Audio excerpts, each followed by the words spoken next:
Good evening, folks, and a very warm welcome to you on this Monday night. It's the night of the Geelong Region Soccer Show every Monday night.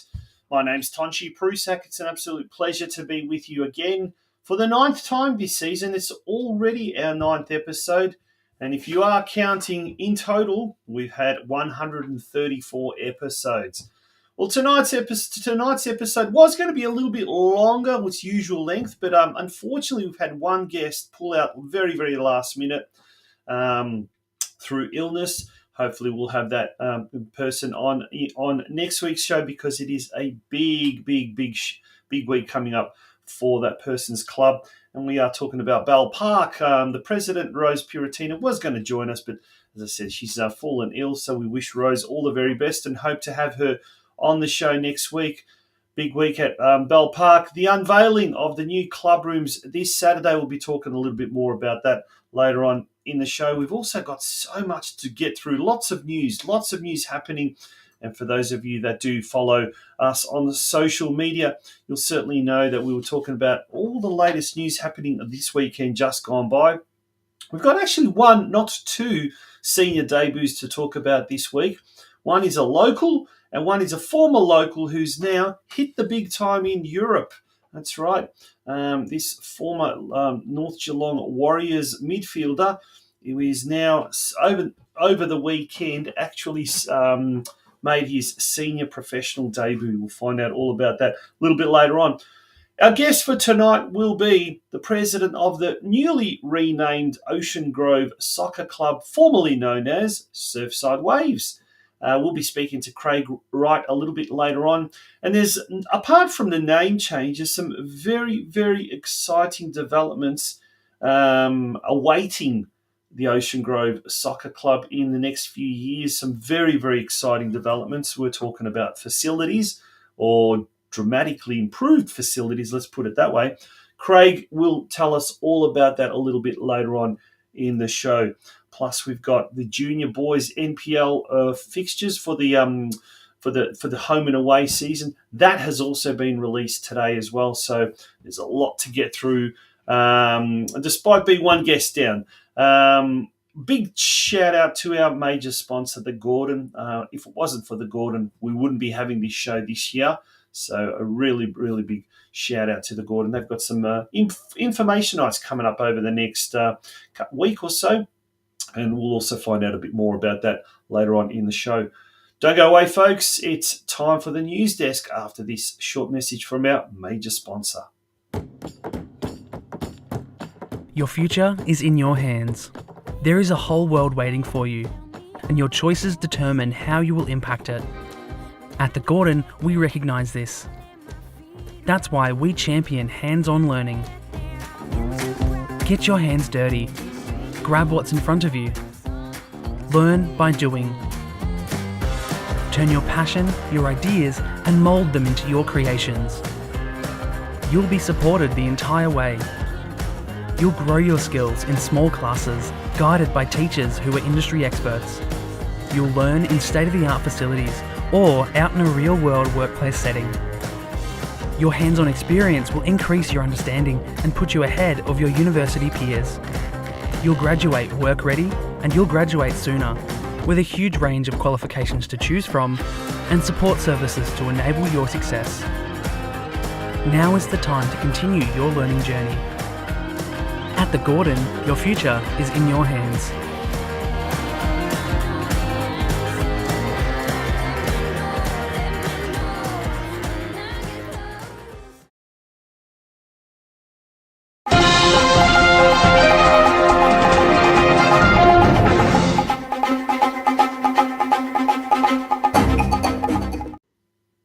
Welcome back, and it is time for the news desk indeed. Yes, over the weekend we had lots of local action happening, and let's go straight away to the VPL action. This is the round 11 of the men's VPL. Finally, North Geelong's recorded a win over Kingston City, 2-1, and goal scorer of both of those goals was Anthony Leban. Here's the second one. Look at this for a pile driver. Absolute cracker. That's a fantastic goal and just what the doctor ordered. An important goal for North Geelong Warriors, their first win of the season. And as we said, 2 goals there by Anthony Lebon was just what we really, really needed, I guess, North Geelong certainly needed. Now, on last Friday night, it was a big game. It happened... the local derby, we really primed it up last week. In last week's show, really pumped it up. And big crowd, 600 plus, close to 700 on a Friday night. This is the view just before kickoff. You can see the floodlights, a good crowd there on the coach's side, and then it'll pan very, very shortly. And we'll see the crowd as well in the main grandstand area. But as I said, 600 people turned up. Corio hosted this game for the first time in 8 years. Geelong, in the end, won. Only goal of the game, Joe Lawless. So Geelong now moves to 5th spot on the State League 1 standings. Corio are in 8th position. Also on Friday night, Barwon defeated Bell Park 5-1. Goals for Barwon. Milton Bailey 2, Vedran Stojanovic 2, Christian Davis and Jackson Davis was 1 apiece. For Bell Park, the only goal scorer there was Nicholas Giorgio. On Saturday, Geelong Rangers lost to Altona East 4-1. They slipped to 10th spot. Surf Coast defeated Truganina 6-0. John Pikett scored 3. Christian Mann, Bradley Varel and E. O'Connell scored a goal as well. And we've actually got a little bit of footage, I do believe, from that Surf Coast game, if I'm not mistaken. And we'll play a little bit of that up there as well. And there we go, while we go through the rest of the results. So Surf Coast, they stay in 2nd position courtesy of that 6-0 win over Truganina. And this Friday night will be the big game when Surf Coast travels to Grovedale Reserve under lights. Another Friday night classic, Friday night football certainly taking off here in Geelong. That's going to no doubt attract a very big crowd and no doubt a fantastic game. In Men's State League 5, Lara United defeated Gisborne 4-1. Matouche, Mayondo, Lindenberg and McGrath scoring singles apiece. Deakin Ducks travelled up to Bendigo City, a 1-1 draw courtesy of a lone goal by Alexander Millwood. And the Ducks move up to 4th spot. Lara United, 5 wins from 5 games, and they find themselves in top spot. Ocean Grove Soccer Club, they had a bye, so they're in 8th position. On Sunday, Bundoora United defeated Geelong Galaxy 4-1, so the Galaxy now slip from 3rd to 4th spot. Rachel Kern scoring the only goal for the Galaxy. North Geelong recorded its first win with a 4-1 thumping of Kings Domain at home.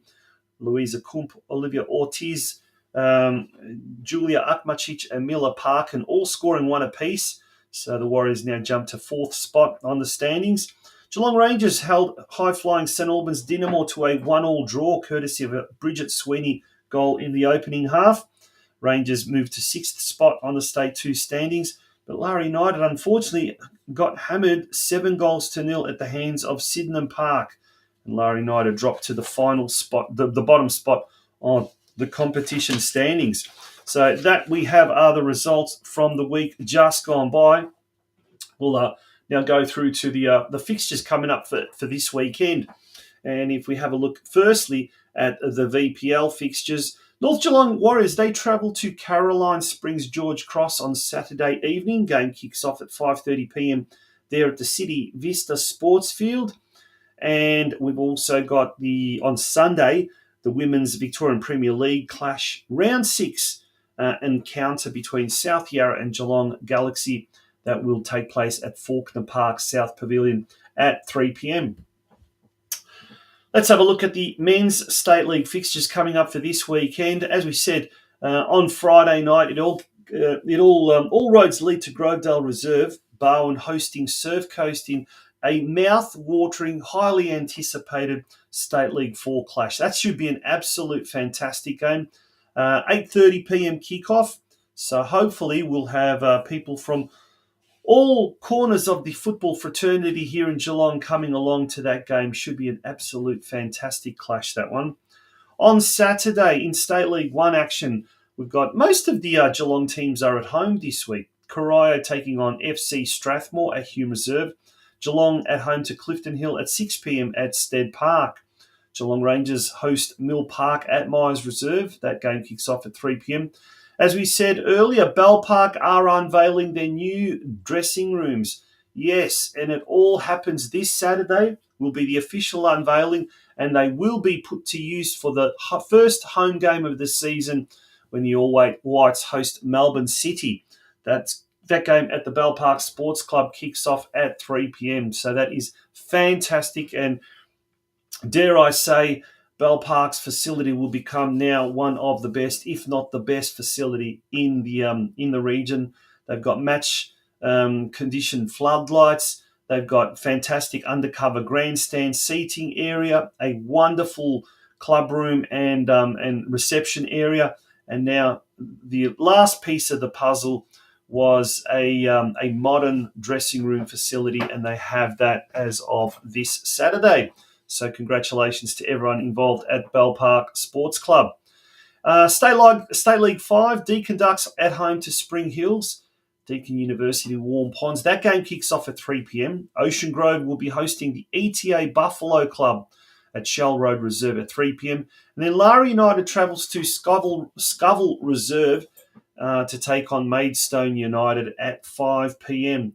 And last but not least, let's look at the women. They will be in action this Sunday in State League 1 action. Fawkner hosts North Geelong Warriors at the magnificent CB Smith Reserve. That game kicks off at 3 p.m. And then in State League 2 action, both our local clubs are away on Sunday. Maribyrnong Swifts hosting Lara United at Johnson Reserve. That game kicks off at 3 p.m. And then Spring Hills taking on Geelong Rangers at Springside Recreational Reserve. That kicking off at 4 p.m. So that's certainly worth keeping an eye on all those results. Obviously, we've also got the local leagues as well. The Geelong Region leagues are in full swing at the moment as we speak. Now, on the weekend, former North Geelong Warriors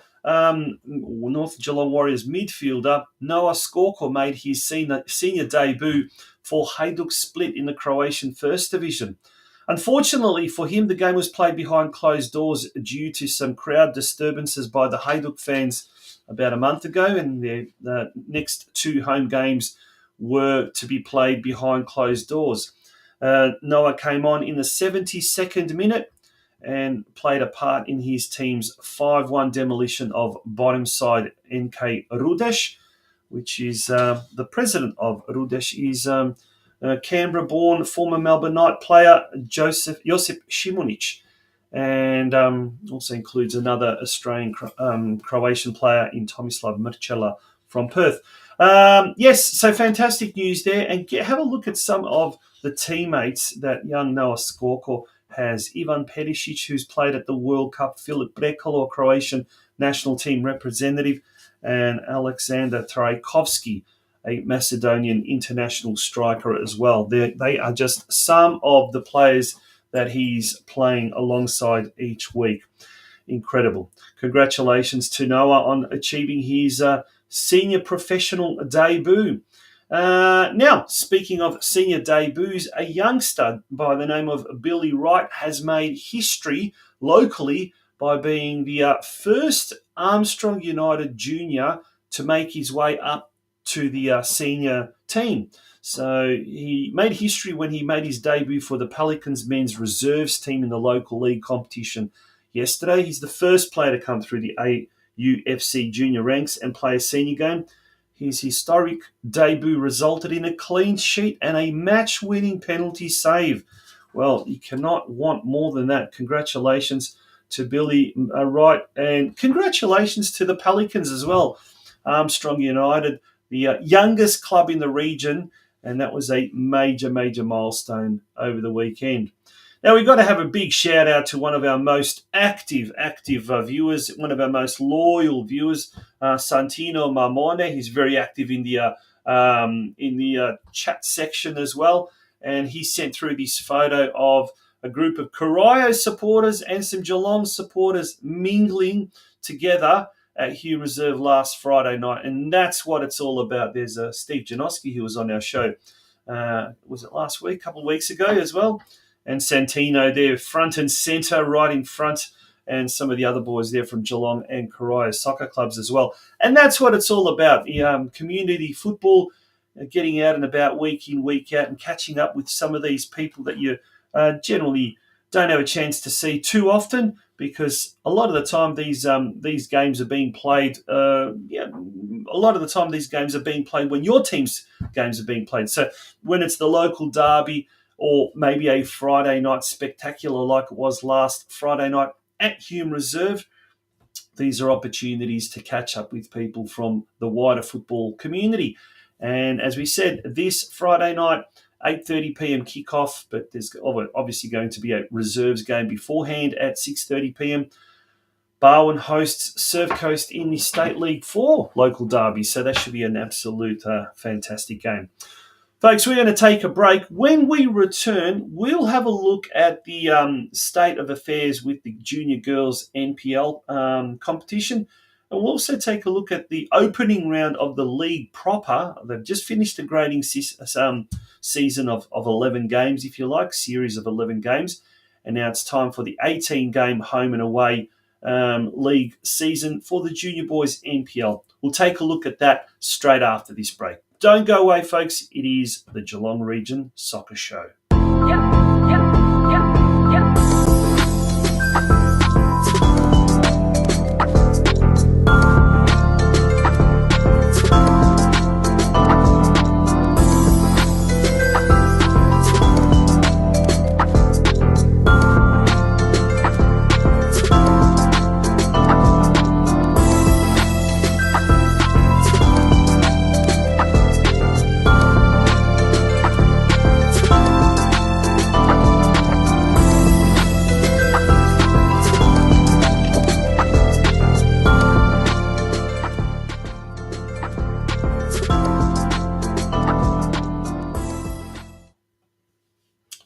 Welcome back to the Geelong Region Soccer Show. Now, one thing we didn't have a look right at the start of the news desk was the regular Media Watch.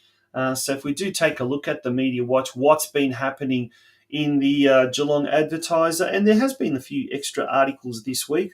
Soccer Club on a new wave. Ben Cameron, the sports journalist there at the Geelong Advertiser, covers the story of local club Surfside Waves changing their name officially to the Ocean Grove Soccer Club. Well, that's going to be that's going to be the topic of conversation, one of the topics of discussion when we catch up with Craig Wright, the president of the Ocean Grove Soccer Club, very, very shortly. That interview is not too far away. By the way, that interview was recorded earlier today, so we will be airing that very, very shortly. Now, moving along to last Friday and last Saturday, there were articles there. Eagles Lions to face off. 8 years since the last clash, obviously previewing the Corio versus Geelong game. And then Galaxy of Star Imports drive VPL club to early season success. Unfortunately, that article may have put the mocker on the Galaxy. They were doing really well, and then they lost that week on the weekend. So hopefully they will bounce back. They're up against South Yarra, who are below them on the competition standings, I believe. And then in today's paper, Warriors on board with pulsating win. North Geelong get their first win of the season. Last week it was getting their first points of the season, and today it was their first win of the season. The hero of last Saturday's game, the dual goal scorer, Anthony Leban. And as we saw moments earlier, one of those was a rocketing pile driver that gave the Kingston keeper no chance. Okay, well, we're going to move on to now the junior boys and the junior girls NPL competitions. And we'll start off with the girls. We'll have a look at, first of all, the ladder positions. So at the moment, there were no games played over the weekend, by the way. There was a week off. And the girls, the under-13s are doing very well at the moment. They are currently in top position. So well done to them. That's an absolute fantastic achievement. by any stretch of the imagination, but we've certainly got a very, very talented crop of under 13 players in this region, that's for sure. The under 15s, well, they find themselves in 6th position at the moment, in equal fifth position with Box Hill United. But there's a couple of wins will certainly thrust them up the competition standings. And unfortunately, the under 17s at the moment occupy bottom spot on the competition standings in the under 17s division. Coming up this weekend on Saturday, round 11 fixtures, all the teams will be playing Heidelberg United, and all those games will be at the Olympic Village. The under 13s get the ball rolling at 11 a.m, and then the under 15s will follow at 1:30 p.m, followed by the under 17s then at 3 o'clock. Okay, this week we've got the start of the official season, that is, the official home and away season of the Junior Boys NPL. Let's put the fixtures up. Let's go through the fixtures. So the under 14s, North Geelong will be in Division 2. Sorry, that should be Division 2, not Division 1. So there's incorrect there. Everywhere it's North Geelong are in Division 2 everywhere except for the under 16s. Geelong are Division 3. So North Geelong will be hosting Box Hill United. Geelong will be hosting St Albans Dynamo. Both those games kick off at 9:30. The under 15s, Division 2, not Division 1. North Geelong taking on Northcote City at Alco Park, kick off 11:15. At the same time at Stead Park, Geelong are hosting Caroline Springs George Cross in Division 3. In the under 16s, both our teams are in Division 1, so this is going to be a great division, and we'll be keeping an eye on this division throughout the season. North Geelong open their season with a home game against Melbourne City at Alco Park at 1 p.m, and then Geelong will host Melbourne City at Stead Park at 1 p.m. And sooner or later, those two teams will meet in a local derby. They already have done so once, or twice, I should say. They will be doing that again on 2 occasions this year. So congratulations to everyone at the North Geelong under-16s and the Geelong under-16s for earning a spot in the state's elite under-16 competition. Last but not least, North Geelong under-18s in Division 2. They will be taking on Northcote City at Alco Park at 3 p.m. And in Division 3, Geelong will play host to Brunswick Juventus at Stead Park. That game also kicking off at 3 p.m. It's almost time now to have a little bit of a break. When we do return, it's time for our guest tonight, Craig Wright, the president of the Ocean Grove Soccer Club, formerly known as the Surfside Waves Soccer Club. The world is yours. So work hard, and you can have whatever it is you want.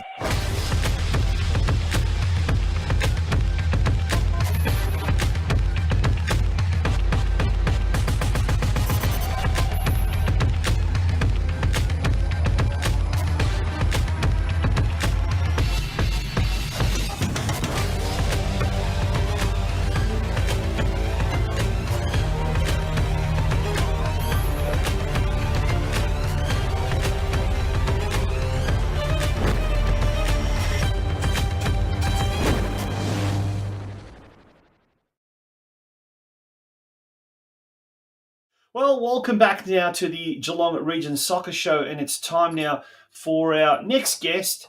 And I'm really excited to chat to this gentleman because they've undergone a name change. And of course, we're talking about the Ocean Grove Soccer Club, formerly known as the Surfside Waves Soccer Club. And joining us tonight is the president of the newly renamed Ocean Grove Soccer Club, Craig Wright. Good evening, Craig. Welcome to the Geelong Region Soccer Show. How are you? Hey, Tonchi. Thanks very much for having me. I'm very well, thank you. How are you? Yeah, very well, mate. Very well. Absolute pleasure. As we know, news broke last week that no more Surfside Waves, and hello to the Ocean Grove SC. Tell us a bit more about the whole process that was involved in that. Yeah, so this is probably going on about a 6 months worth of work within our committee. So it probably started at the end of last season where we were preparing for this year. It came about when we were trying to update our business details, trying to update our email address, our phone numbers, even our postal address with all the relevant government agencies, and we were finding we were hitting brick walls. We were sitting online for 10, 15, 20 minutes, up to an hour sometime with some of these government agencies on the phone and getting nowhere. The agencies were sending information to email addresses that we didn't know. They were sending it to postal addresses that we didn't know, and we were getting the information that was coming through that was saying you have to go and speak to the person who originally set the business up. We went through past presidents. We went through some people that have been at the club for a long time, and we were getting nowhere. So in the end, the decision was made that on the advice of Football Victoria, to rebrand the club and re-register a new ABN, and we chose Ocean Grove Soccer Club as the name. Yeah, now I guess there's always a silver lining to everything. I guess, and one of the positives of the name change is a lot of people now avoid the confusion sometimes, and it's funny. I mean, it shouldn't, but it does happen. Surfside Waves and Surf Coast Soccer Club. I speak to a lot of people, and you're talking to them 1 minute, and they're referring to the Torquay Club, and they're calling them Surfside Waves, or vice versa. And it's like, hang on a sec, I think you've got the clubs mixed up. Is that one of the positives? And what are some of the other positives? Certainly is for me. I mean, I've made that faux pas myself many times, talking about our own club and said Surf Coast, and then had to correct my own myself in doing that. Quite a lot of the teams we play against, when the 3 cheers 4 at the end of the game, and you're always going Surf Coast, and it starts to get on your nerves a little bit when teams are constantly doing that to you. So that's obviously one positive that will come out of it. Even though Surfside Waves was there first before Surf Coast, we have rebranded to Ocean Grove, and I think it gives a better representation of us now, and I think a few people put it nicely in our social media comments, where it now gives us an identity in the region, especially in a community that has grown and there's more clubs now. When Surfside Waves initially started, there was probably no clubs on the Bellarine Peninsula. Mhm. There's now 5 or 6, and gives us that identity of Ocean Grove. Yeah, and actually, that's another a good point you bring up about the fact that the growth on the Bellarine Peninsula. We know and we hear how it's just growing at a crazy rate. But you obviously get quite a fair few new arrivals or people that have settled in that area, and going back to the confusion, I guess, with the previous name. Did you often find that people, particularly who are new to the area, find Surfside Waves, they're looking around, or they're looking for a soccer club in Ocean Grove and can't seem to find one, and may have gone to another club or may have given up altogether? Yeah, it's certainly something to think about, and something we've considered over the past when people have been looking for a new club. They know the towns, so they're searching for a soccer club in those towns, rather than something that Surfside Waves, the name hasn't really been Yeah. affiliated to that Surfside area for quite some time. When the club originally started, that area was known as the Surfside area of Ocean Grove, and I think that's undergone a bit of a change as well. So certainly brings us into an area and a time where, if you are looking for a club, you can just go and search for Ocean Grove soccer clubs, and hopefully we come up as one of the first ones that and people can start joining our club there. Yeah, well, we'll just pop up on screen the new logo. No difference. It's still the same colour scheme. It's still pretty much the same logo. Just Surfside Waves has been replaced with Ocean Grove. But it's there. You go. 1996 was the year the club was formed. Has this whole process sort of managed to I don't know, stir up some old faces, people that haven't been around at the club for a long time, and has that have they shown a little bit of interest in what is going on at the club? And have you had much feedback from previous presidents, previous administrators, etc.? Yeah, I guess in doing the rebranding, we spoke to a few long-term members of the club, and Yeah. Paul Mills, our women's coach, was around when the club was formed in 1996, and he's very positive on board. Obviously, there's a few people that that maybe jumped on social media and said it was disappointing, and it is. I agree with them. It is disappointing to have to undergo a complete rebranding, but there's a lot of positives in it as well. It's been hard work for our committee, and it's I see only positive out of this change. Yeah, fantastic. Well, let's now turn our attention. Let's talk about something when we talk about positive changes. Something that's on the cards at the moment. There's been talk, around the traps that Ocean Grove now, Surfside Waves previously, would be departing Shell Road Oval there in what's this, Grub Street, corner of Grub and Thacker Street. Is that right? Yeah, Um, Shell Road and Grub Reserve, yeah. Road at the moment. Yeah. Yeah. So there's plans afoot to move. Tell us a little bit more about this. Yeah, so again, this is something that's been on the cards for quite some time. There was an Ocean Grove Sports Infrastructure project from the council, probably about 2, 3, maybe even 4 years ago now. Mm-hmm. And one of those key elements to that was the relocation of us to a new facility out behind McDonald's in all that new estate area. And we obviously have been working with council over the last 3, 4 years, and we've got to a point where we finally put pen to paper at the start of this year and said that we're happy with where the current plans are at and what they are promising us out there, and we would be happy to relocate. I think it's the right move for us. It's the right move for the town. The town has outgrown that building at Shell Road. And it only will serve as something for the community, for both the football, netball, soccer. Everyone benefits from our move. Well, there's the master plan drawings for the complex, for the facility. So obviously with that half pitch or that training area, I guess, which could probably be used for mini ruse games and so forth, it gives you now an extra half a pitch, but that's not all. You're going to have access to an oval, I guess a football oval, AFL oval, and that's right at the top there, Devlin's Oval. Is that right? Yeah, that's correct. The oval is there already, so that one's been in use by the community for a number of years now. There's Wellington Cricket Club and Ocean Grove Football Club that do use that in the off season and in the summer. And us being the primary winter tenant to that area will get use of that oval in the winter season as well. So that really expands our operation from 2 pitches and 2 pitches that do struggle towards the end of the season out to 2.5 pitches and an oval where we can accommodate 2 or 3 sort of smaller pitches inside that as well. But not only that, that training area there, as you mentioned, can be used for under 12s, and it's got that north-south or east-west orientation.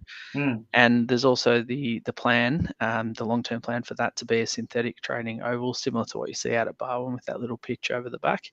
And it really expands our operation in terms of being able to train more, condense our training into certain times and nights, and having that pavilion that is dedicated to us start to do some of those meal nights and functions within our own club. And that's something that you've really had a problem with at Shell Road, hasn't it? Because the pavilion there doesn't belong to you, doesn't belong to anyone in particular, and it's kind of, well, I guess the from what I've heard is, if anything, the footy club has probably had a little bit more priority over it. Is that right? Not priority, but being a much bigger club, they tend to use it a lot more heavily than us, and when we do. As you know, Football Victoria fixtures usually come out really late, and when we go to put in our fixtures, we find we're clashing with the football and netball clubs, and our functions usually get shifted around to not necessarily suit what we need, but suit the pavilion use, and other bookings have gone in there as well. So certainly not priority for the football club, just a difficult situation for both clubs to be able to manage. And moving out to the new facility also opens up an avenue for them to build a new women and junior football oval, which will be fantastic for the community. And be able to use that facility to its full capacity as well. And we have outgrown that facility, so all clubs have grown in capacity, and there's, I think, 2,500 players working out of that one facility, which is ridiculous for our size of the town that we've got at the moment. Now, tell me, Craig, is there a timeline there that's expected to happen? I know there's a chuckle there. I know we're dealing with council, but that supposedly there's also private development money involved, and that usually tends to speed things up as well, doesn't it? Yeah, that's correct. So it is in an estate known as the so there's the Oakdean estate and there's Kingston estate. It's Mhm. right water. The Oval sits in one and the new soccer development sits in the other. Um, Being a developer, it's under legislation to be a sporting oval and a sporting precinct, and that changed to be sports field recently in legislation, and that means it comes with developer money, and the council have to deliver that. So we think that process will be expedited by that fact, Mhm. and majority of the money is actually coming from the developer, where the developer will be handing the money and the land back to the council to develop that as part of the legislative promise for that development. So will the council be developing the pavilion and all that, or the actual Yes. developer? Yeah, so the plan, as far as I believe it to be at the moment, is that the developer will be handing the land and the money that is invested into that development Yep. to the council, and the Yep. council will be running that project. Right. Oh well, exciting times ahead, and certainly the sooner the better, because that means that the club can grow, continue to grow. Not only that, it can also start to feel like a real club and have its own facilities. And we've seen what that has done to clubs like Corio, Surf Coast as well in recent times. Amongst other clubs, so it is a huge thing, and certainly one that will help aid the growth of the sport in that region. Craig, thank you so much for joining us. Thank you very much. The senior men's and senior women's seasons have kicked off. The juniors have kicked off. So it's a very busy time there at the Ocean Grove Soccer Club. Just generally, has the club grown much player-wise since last year? Yeah, absolutely. We're up probably 30 to 35% on our Wow. player numbers last year. Yep. We've got a second women's team in, which is very exciting for the club. We've got the two women's teams in the competition now. We've finally had our girls come through, and we've now got sort of that age groups all the way down within the female side of Yep. things.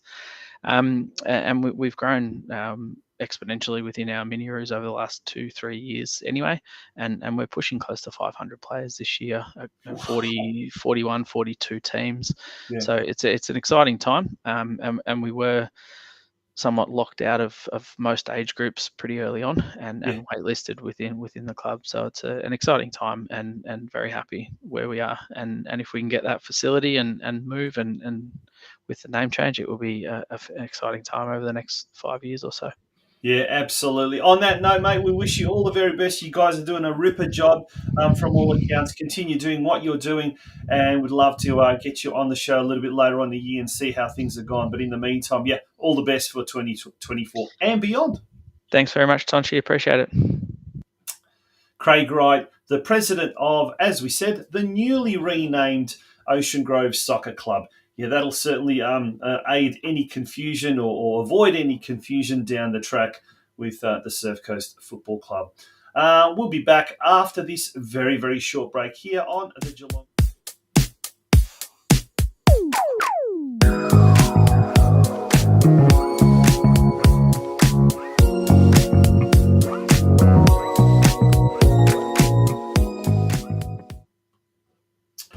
500 people, 500 players at Ocean Grove Soccer Club, another club in the region that's hit that 500,000 milestone. I think we've had, we know Barwon, Surf Coast, Geelong Rangers. I think North Geelong is getting up there as well. Well, the old Surf Sideways, there we go. Ocean Grove Soccer Club also nudging there. Fantastic. Now, speaking of Bell Park, Barwon and Geelong Rangers, they have this year sponsored an episode of the Geelong Region Soccer Show, or multiple episodes of the Geelong Region Soccer Show. So we thank those clubs very much.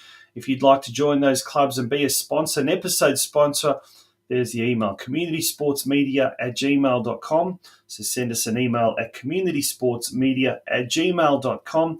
Get your club to get involved, and what we'll do is feature your club in our Club in Focus, which basically means we really focus pretty much the entire episode on your club. So we really shine the spotlight on your club. we get at least 2 and maybe even 3 guests from your club. Could be the president, it could be the senior men's coach, senior women's coach, maybe someone from the juniors. You decide who you would like to be on that show. Speaking of sponsors, a major thank you to our major sponsor, the Gordon, and also to Curva Coaching and Highland Turf Sales, who were our business advertisers on tonight. Folks, that brings us up pretty much to the end of tonight's show. It was a shorter episode than usual. We had a late guest pull out, I guess, through illness. So we will be back next Monday at 8 p.m. with the show, episode 10 of the Geelong Region Soccer Show for this year. Until then, good night. Bye-bye.